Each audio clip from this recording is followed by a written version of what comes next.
Hello बच्चों, let's read a given question. The question says match the following with correct response. Column 1 given one is dynamo. Second is a region around a magnet where its attracting or repelling power can be experienced. Third, device converting mechanical energy into electrical energy is.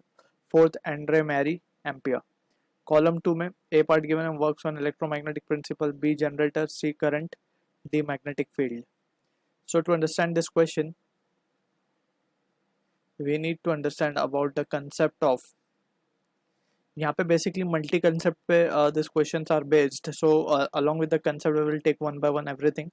सो यहाँ पे basically हमें बात करनी होगी the principle of electromagnetic induction, abbreviate करें EMI से.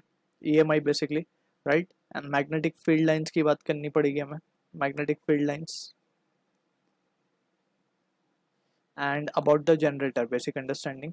ये तीन कंसेप्ट पे क्वेश्चन बेस्ड है. So will try to answer the question using this concept. तो सबसे पहले हम बात करते हैं, अगर हम देखें तो डायनामो बोला गया. सो डायनामो बेसिकली एक टाइप का AC जनरेटर ही है. AC generator that works on the principle of electromagnetic induction.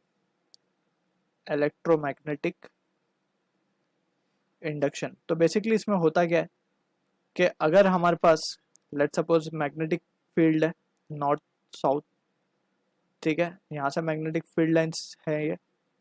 अब इसके अंदर हमने एक कॉइल रखी है, लेट से कुछ इस तरीके से ये कॉइल है हमारी. अब यहाँ पे अगर ये कॉइल को हम किसी सोर्स से, जैसे कि हम फॉर एग्जांपल अगर बात करें विंड मिल में, जो windmill due to wind pressure घूमती है, तो वो कनेक्टेड होती है जनरेटर से. अब वो घूमती है तो that mean generator will also rotate. अब जनरेटर जब रोटेट करेगा तो इसमें मैग्नेटिक फ्लक्स चेंज होगा, क्योंकि ये जो मैग्नेटिक फील्ड लाइन लिंक है this coil with this coil, so that gets change. तो मैग्नेटिक फ्लक्स चेंजेस, और ये मैग्नेटिक फ्लक्स का change leads to the EMF induce. So EMF इसमें आ जाता है, जिसकी वजह से करंट फ्लो होने लगता है. And that is the basic principle of dynamo we can say. So from this we can say A first will be matching with A. Second की बात करें, region around a magnet where it is attracting और repelling power can be experience. तो ये हम समझ सकते हैं कि let suppose we have a bar magnet, ये नॉर्थ पोल है, ये साउथ पोल है. तो हमें पता है कि इसके अराउंड में इमेजिनरी फील्ड लाइंस होती हैं कुछ इस तरीके से. नॉर्थ में से मैग्नेटिक फील्ड लाइंस ओरिजिनेट होती हैं, साउथ में दे गेट्स टर्मिनेटेड. ठीक है. तो यहाँ पे वी कैन सी, अगर हम इस रीजन के अंदर कोई दूसरा मैग्नेट लेकर आ जाएं, या फिर कोई ऐसा मैग्नेटिक मटेरियल लेकर आ जाएं, so that experience a repulsive और attractive force, right.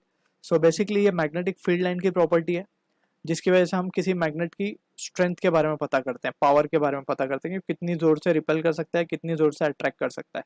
So this we can से, अगर हम ध्यान से देखें, so two will be matching और corresponding to the answer given in D, that is magnetic field पता चलता है. Region around the magnet is nothing but magnetic field only. Third की बात करें, device converting mechanical energy into electrical energy. जैसे हमने यहाँ पे देखा कि हमने एक विंड मिल का एग्जांपल लिया था, विंड मिल का एग्जांपल लिया था, या फिर water falling on the turbine, और वो टरबाइन घूमती है and that turbine is connected to generator.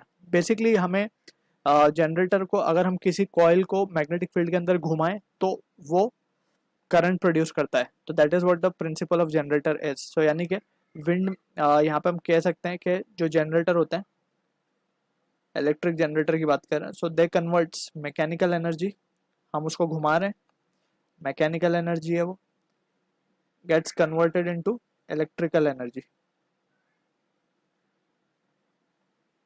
ठीक है. तो यहाँ पे हम बोल सकते हैं कि जो थर्ड वाला हमारा ऑप्शन होगा वो मैच करेगा B से. अब finally Andre Marie Ampere. Ampere के ऊपर ही हमारा करंट का यूनिट होता है. करंट हम लिखते हैं 1 ampere, 2 ampere, so that is based on the scientist Andre Marie. ठीक है. तो यहाँ पे हम स्ट्रेट अवे बोल सकते हैं कि fourth will be matching with C. So this is the answer for the question. I hope you understood the solution. All the best.